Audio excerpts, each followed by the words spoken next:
What's going on, everyone? Welcome to Shifting Lanes. My name is Hanson, and for this video you find me sitting in the 2022 Hyundai Elantra N. This is the 6-speed manual version. It's painted in the iconic performance blue color with the black leather and micro suede interior, and with delivery you can expect to pay $33,645 before taxes and any potential markups. And in this video, I'll give you my likes and dislikes about this crazy looking Hyundai Elantra N so that you have a better idea before you buy. But to give some context and background first, I do personally own a 2020 Hyundai Veloster N with a manual transmission. I've done very little modifications to it, mostly visual upgrades, so it fits my personal taste.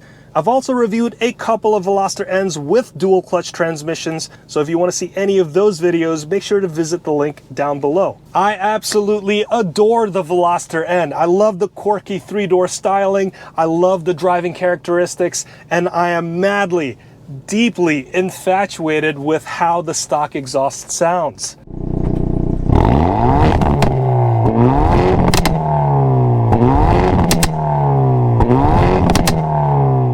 The Veloster N is a wonderful hot hatch, and the exhaust in the N is what sold me on the car. And after living with it for about 2.5 years, I'm still in love with it, and it constantly gives me a smile every time I drive. Also, after 2.5 years, you get to learn some of the drawbacks of the Veloster design. The big one is the 3-door design. 95% of the time, it's not even an issue. But when you're with 3 other people or are transporting lots of stuff, you realize why 4-door sedans exist and why 2-door coupes are almost all gone. 2- and 3-door cars are less practical, and now the 3-door Veloster N is also officially dead, sadly. Another drawback of the Veloster design is the small hatch. The car itself provides pretty decent cargo volume at almost 20 cubic feet, but if you're trying to fit anything large, not only does it have to fit through the less than ideal hatch door, you also have to lug it over the bumper and the back wall of this hatch. And the last downside about the Veloster is the interior design. It doesn't try to hide the fact that it's built on an affordable compact platform.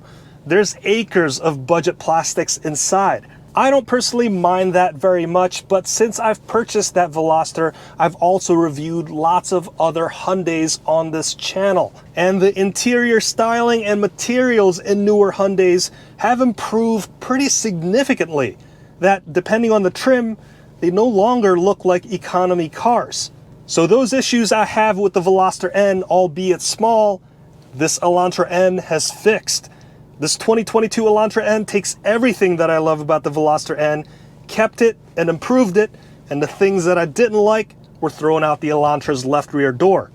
I don't think I need to go into greater detail as to why 4 doors are better than 3. This Elantra N is just so much more utilitarian and convenient for everything and everyone else. The trunk of the Elantra N, even though it provides less cargo space than the Veloster N, has a larger and more convenient opening. But unlike the normal Elantra, there's a pesky rear chassis brace that can get in the way of transporting big things. How dare Hyundai want to improve the handling of this thing instead of giving you more cargo space? Styling-wise, on the inside, the differences between the Veloster N and the Elantra N is night and day. The Elantra N looks so much more modern and buttoned up. Even though this has some racy bits inside like the rev matching button, the Elantra N looks more business casual, while the Veloster N is still rocking cargo shorts. The Elantra N has leather and micro suede seats. These seats look really good and very high-end. They feel great, and they're also heated. That's one nice feature that my Veloster N doesn't have. You'll also find the same micro suede surfaces on the door cards, again, elevating the style just a bit more. This also comes with the dual 10.3-inch screens, which looks really good, and it reminds me of the Volkswagen GTI, which I think looks pretty awesome on the inside. The fully digital instrument cluster looks great, the animations are smooth, and the transitions are really well done. This infotainment system is using the new Hyundai software, which is straightforward and looks sharp. The widescreen display is also a more modern layout compared to the older, more square aspect ratio found in the Veloster N. I also like the N mode screen on here. As Hyundai gets more N cars under their belt, they've been improving the look of this N mode screen over and over. And this might just be the best one yet because it's using widgets and you can customize the layout of this thing. There are timers, G meters, and instead of having a dedicated page for all the performance parameters, it's now just another widget. Switching between different custom modes is direct, whereas in my Veloster N, there's a lot of back and forth jumping through the menus. What's also great here is that there's now 2 different custom modes, which brings the total number of driving modes up to 6. When I'm daily driving my Veloster, I like to keep it in custom mode because then I could keep everything as aggressive as possible, but keep the steering as light as possible and the suspension as soft as possible. That's the most comfortable way of driving my Veloster. Now in here, with 2 custom modes, that just gives you more flexibility. Now, most importantly, what does it feel like to drive the Elantra N? The biggest difference between the Elantra N and the Veloster N is the wheelbase. The Elantra N is 2.8 inches longer between the front and the rear wheels. I immediately noticed that the suspension feels less harsh than my Veloster N, and that's typically a byproduct of a longer wheelbase.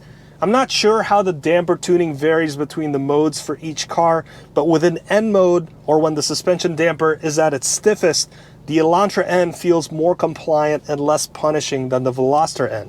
Power-wise, the Elantra N uses the same power plant as the Veloster N. They're both a 2-liter turbocharged engine.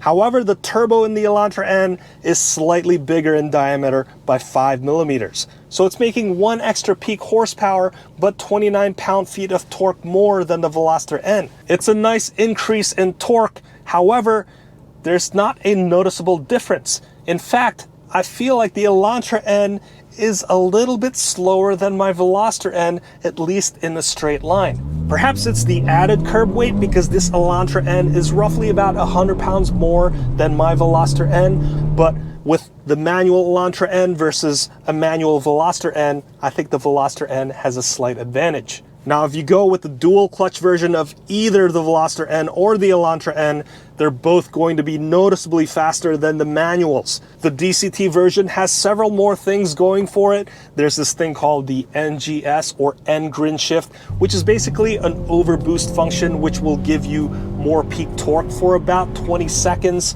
So inherently, that's just going to make more power and lay down faster times than this thing. There's also the NTSS or the N-Track Shift Sense, which will downshift for you if you're under hard braking so that you can power through the turns exit. And there's also the NPS or N Power Shift, so it can sense if your throttle level is beyond 90%, and it will basically just power shift for you, kind of like power shifting in a manual transmission. There's less acceleration loss, and when it shifts aggressively. Basically, there's plenty of benefits of going with the DCT. Normally, I would go with a manual transmission 9 times out of 10. But with this DCT and the Veloster N and the Elantra N, maybe I'll take the manual 7 out of 10 times. The DCT is really very good. Handling wise, this Elantra N feels awesome. Put this car in N mode and you'll get the best experience out of it. The steering has great feedback regardless of the level of damping force. I also like how there's not much of a dead spot in the middle, so it feels very direct. When the suspension is at the stiffest setting, the body roll is greatly minimized. There's also the same electronic limited slip differential that you could find in the Veloster N.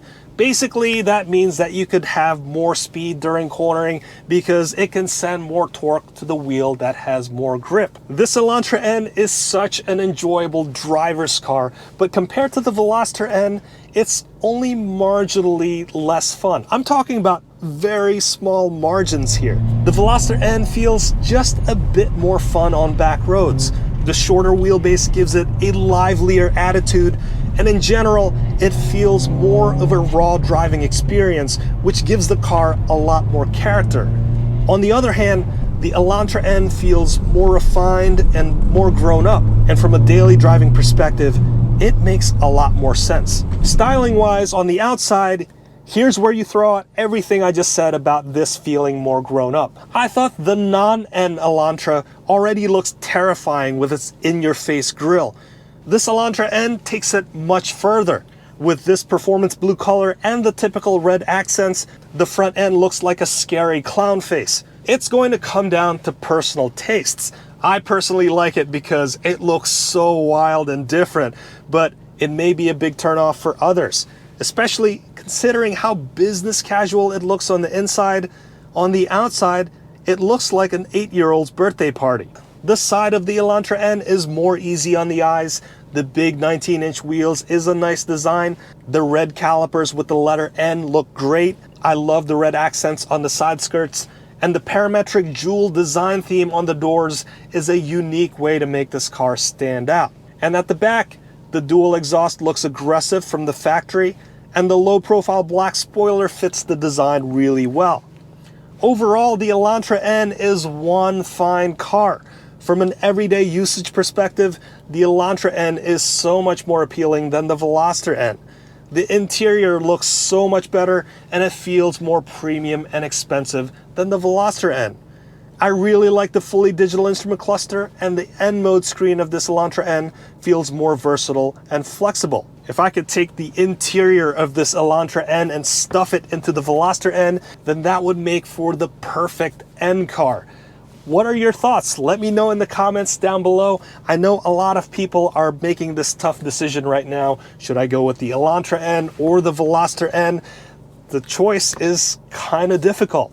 So please leave your thoughts in the comments below. If you've learned something or found this video helpful, please consider giving us a like and also hitting that subscribe and that notification bell so that you can be notified anytime we make a new video. Let's wrap it up right there. My name's Hanson. This has been the 2022 Hyundai Elantra N, and I'll see you in the next one.